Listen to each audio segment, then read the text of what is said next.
Trump प्रशासन की America first विदेश नीति, एक ऐसा दौर जिसने पूरी दुनिया का ध्यान अपनी ओर खींचा और कई बहसों को जन्म दिया। तो आज हम इसी नीति की परतों को खोलेंगे, देखेंगे कि इसके तहत क्या बड़े कदम उठाए गए और इन कदमों का अमेरिका और बाकी दुनिया पर क्या असर पड़ा। चलिए शुरू करते हैं। इस पूरी पॉलिसी का जो दिल था वो था अमेरिका फर्स्ट।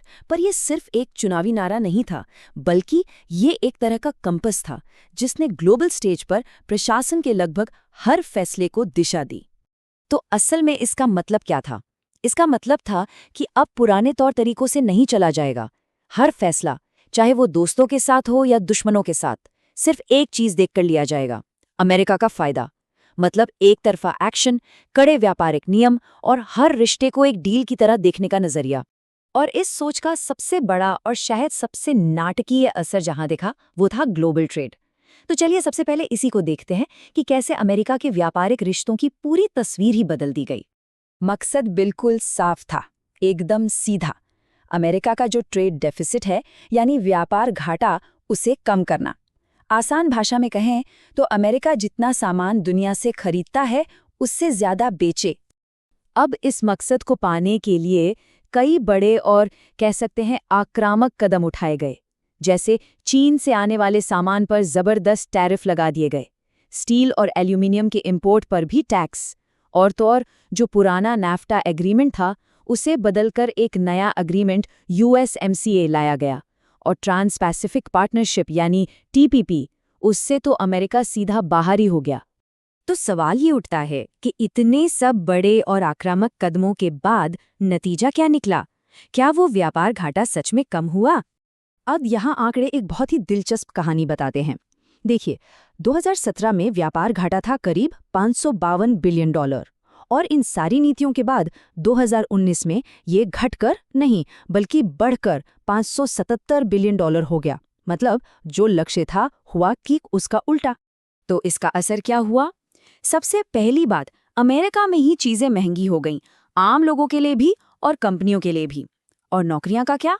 हाँ, स्टील जैसे कुछ सेक्टर में नौकरियां बढ़ीं, पर दूसरे सेक्टर्स में उससे कहीं ज्यादा नौकरियां चली गई। नतीजा ये हुआ कि कुल मिला के नौकरियां घटीं। और हाँ, इसने देश के अंदर राजनीतिक खाई को और भी ज्यादा चौड़ा कर दिया। चलिए, अब ट्रेड से हटकर डिप्लोमेसी की दुनिया में चलते हैं।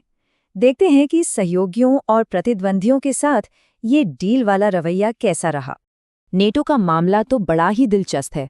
एक तरफ प्रशासन का दबाव काम कर गया, यूरोपीय देशों ने अपना डिफेंस बजट बढ़ाया जो अमेरिका चाहता था। लेकिन इसका एक दूसरा पहलू भी था। इन देशों का अमेरिका पर से भरोसा कम होने लगा। उन्हें लगा कि क्या अमेरिका सच में उनकी मदद के लिए आएगा। इस वजह से गठबंधन के अंदर एक दरार सी आ गई। मिडल ईस्ट में तो जैसे भूचाल ही आ गया।